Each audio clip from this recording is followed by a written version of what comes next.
85% of people struggle with low self-esteem linked to negative self-talk at some point in their lives. Now, that's a number big enough to stop us in our tracks and ask, what's going on in our minds? Today, we're diving deep into a topic that is as challenging as it is transformative: killing your negative thinking. This isn't just about silencing that inner critic. It's about empowering ourselves to live more fulfilling lives. In the world of stoicism, we find a profound understanding that our thoughts are not mere whispers in the mind. They are the loud voices that dictate our happiness and our suffering.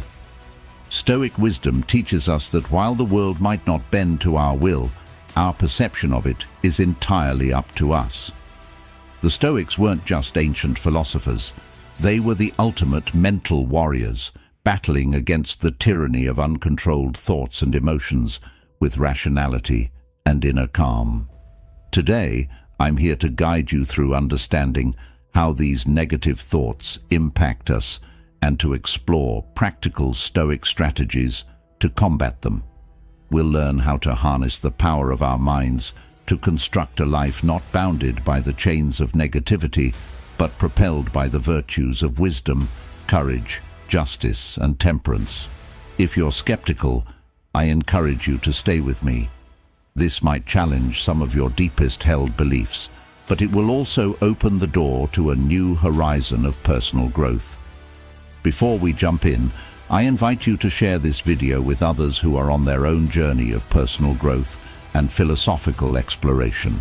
And if you appreciate the insights we're exploring here and want to support our journey into Stoicism, a simple, free favor I'll ask from you is to hit the subscribe button. Let's get started. Understanding the problem. Negative thinking isn't just an occasional nuisance or a fleeting bad mood. It's a pervasive issue that can dramatically impact every facet of our lives. From how we feel when we wake up in the morning to the choices we make about our health, careers, and relationships, these thoughts can be debilitating. But what really is negative thinking? At its core, it's a pattern of anticipating the worst, undermining our own efforts, and often assuming we are less capable or deserving than we truly are. Now, why do we fall into this trap? The Stoic philosophers believed that it's not the events themselves that disturb us, but rather our interpretations of these events. Epictetus famously said, "Men are disturbed not by things, but by the view which they take of them." This perspective is at the heart of understanding our problem with negative thinking. It's not necessarily the reality that constrains us. It's the lens through which we view our world. Carl Jung's exploration of the psyche provides further insight. He recognized that much of our negative thinking stems from the less conscious parts of our mind, the personal and collective unconscious. Jung wrote, "Until you make the unconscious conscious, it will direct your life and you will call it fate." By bringing these unconscious beliefs and biases into the light of conscious examination, we can begin to mitigate their control over us. Consider for a moment the impact this has on our everyday life. When faced with a challenge, negative thinking can make us feel as though we've already lost before we've begun, preventing us from taking the very actions that could lead to success. It's like being in a boat and rowing with all your might, but not realizing you're anchored to the shore. No matter how hard you try, you're not going anywhere. Stoicism teaches us to examine our thoughts critically and logically, to question the validity of these negative assumptions. Marcus Aurelius, in his Meditations, prompts us to reflect on our thoughts with scrutiny and to dismiss those that are irrational or unhelpful. This kind of introspection allows us to detach from harmful thinking patterns and regain control of our mental landscape. Let's not underestimate the influence of our societal and cultural backdrop. In a world saturated with messages of not being enough, whether it's not successful enough, rich enough, or smart enough, it's easy to see why negative thoughts can creep in. These messages often find fertile ground in the mind, sprouting weeds of doubt and insecurity that can choke our potential. But Stoicism arms us with the tools to clear out these weeds and cultivate a garden of more supportive, empowering thoughts. This issue of negative thinking is what we're tackling today. It's not just about dismissing or avoiding negative thoughts, but understanding them deeply, questioning them thoroughly, and then replacing them with reasoned, constructive thinking. This Stoic approach isn't just about coping, it's about thriving. By mastering our thoughts, we master our perceptions and ultimately our lives.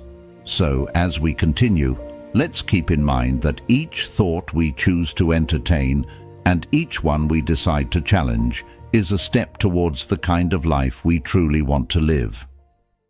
Origins of negative thinking. Understanding the origins of negative thinking is essential if we are to address it effectively. This isn't just about identifying bad habits, it's about uncovering the deep-seated roots that shape our perceptions and influence our mental landscape.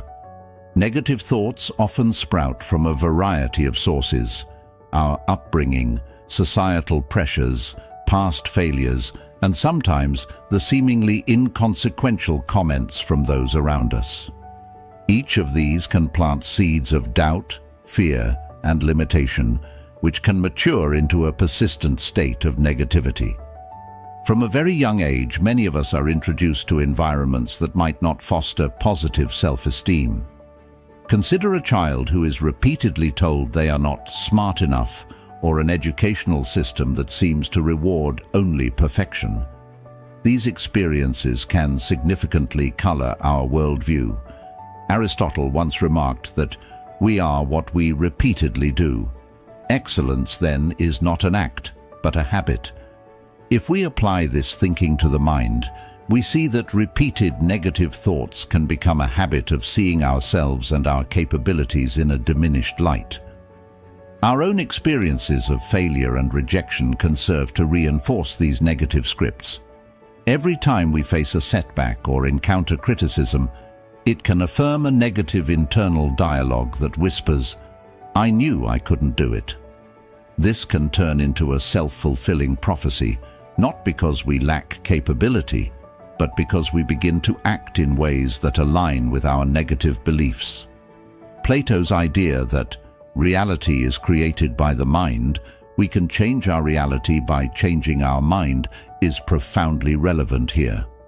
By examining and challenging our interpretations of these events, we can start to dismantle the foundation of our negative thoughts.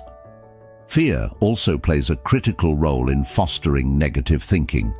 It's a natural protective mechanism that often spirals into excessive worry or anxiety, overshadowing our rational judgment.